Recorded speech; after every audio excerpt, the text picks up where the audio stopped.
So the first chord is C major 7. We're in the key of G. This is Moonglow, of course. And I'll put a measure line. I'm just going to kind of just discuss this strategy, and I think this will carry through for everything. I mean, other standards I mentioned last week, goes to the two dominant, and then I said apply it to exactly like you, or A Train, or Girl from Ipanema, or anything where there's a two dominant chord. So we have this C major 7, and then the chord I like to go to right after that is F9. But just right there alone, even though, I said I like F7 or F9, but I said some books it says C minor, and that's kind of the real movement there before it goes to the one chord, G6.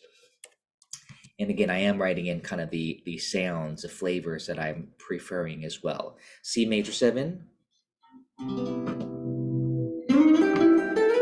Got a lot of reverb today. That was unexpected. F9, G major, A9. And again, you can check out my chord melody arrangement if you want to see kind of how I'm figuring some of those shapes. But I was saying it's just an E minor triad. That's just E minor.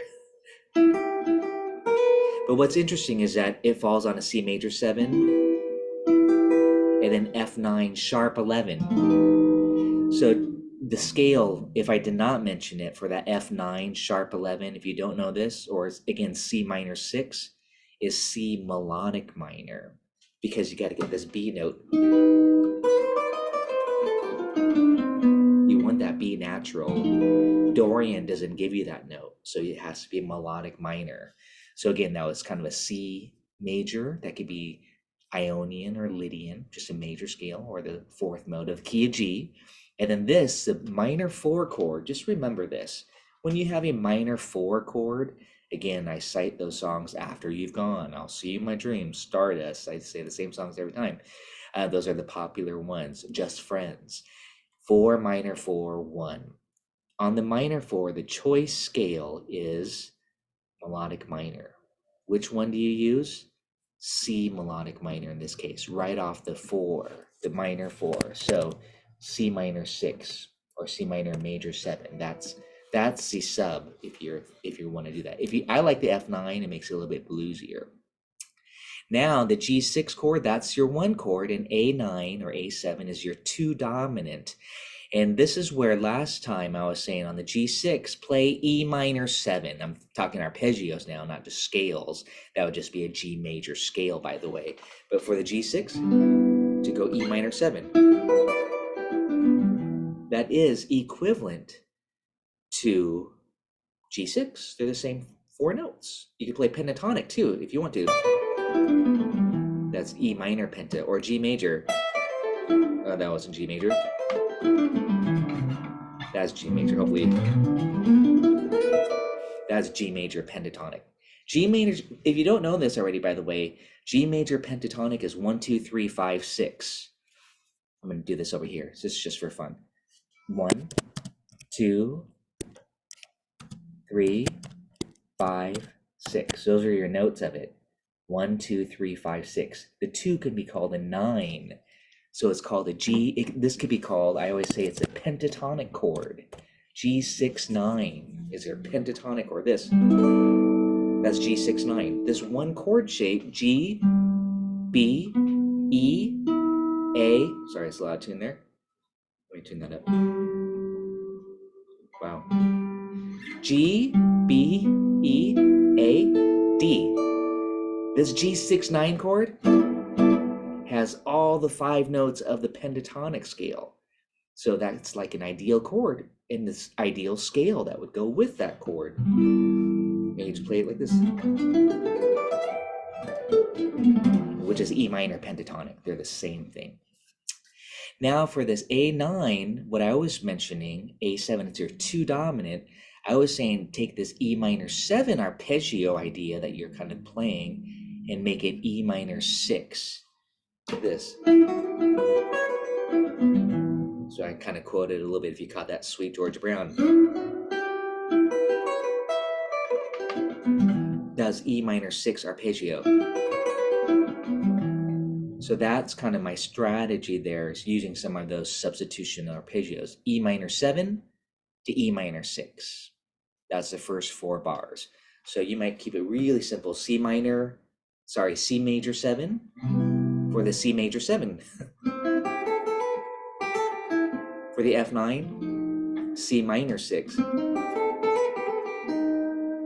For the G6, E minor 7. For the A7, E minor 6. Okay, so I went like this.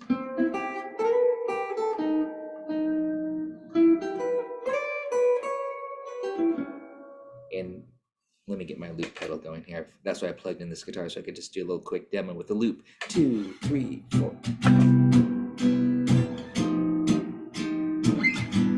I'll play the first 8 bars for you with the little hook. Why not?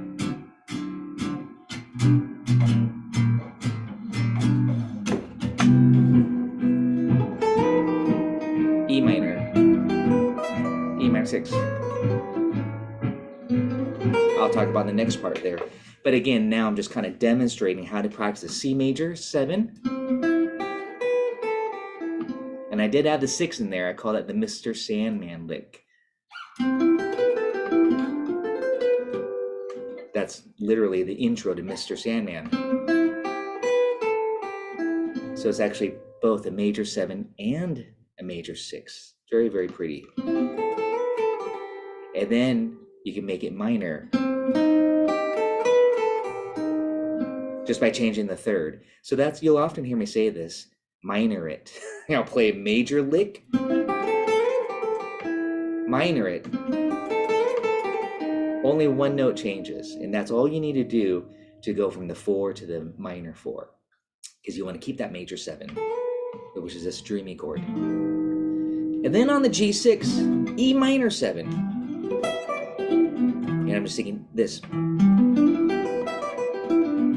And then E minor 6 for the A7. Has that C sharp. Okay, and that's what brings it out. Now you're probably wondering, okay, what's next?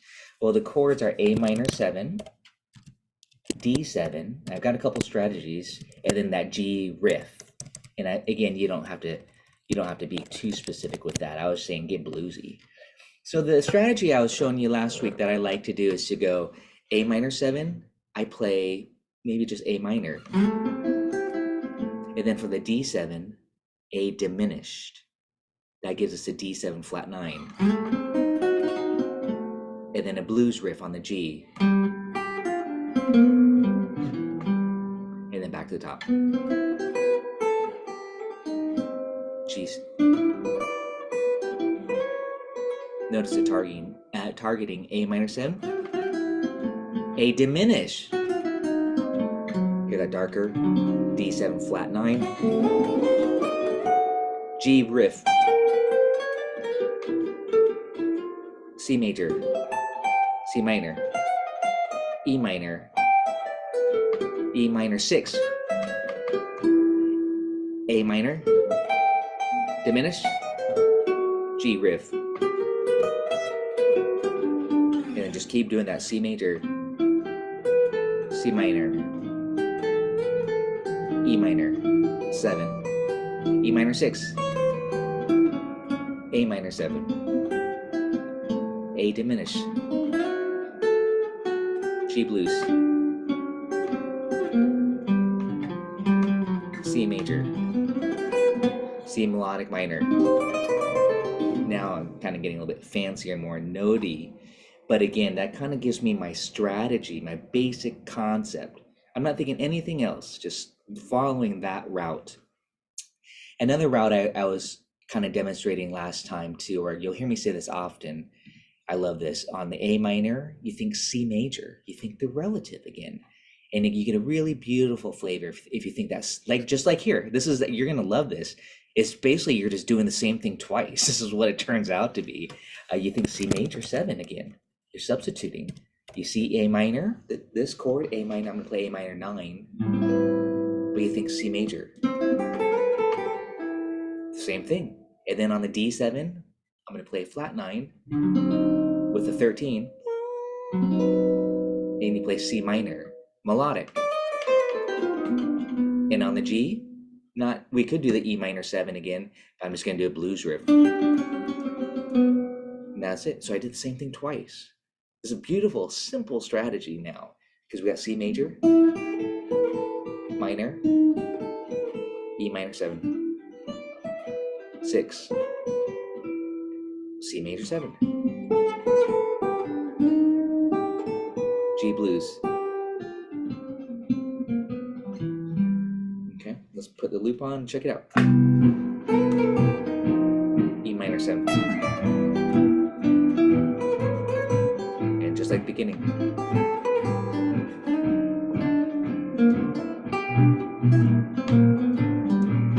C major, minor, G major to E minor 6, C major.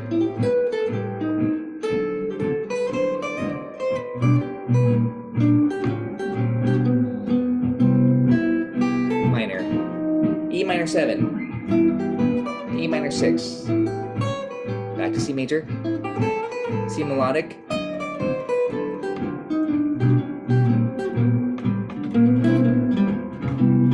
simple,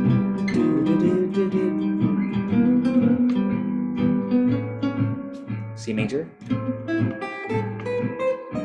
melodic,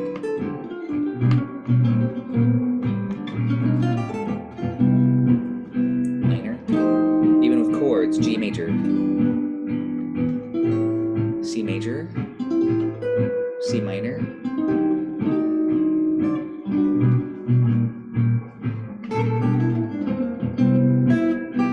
C minor, E minor, E minor 6, C major, C minor,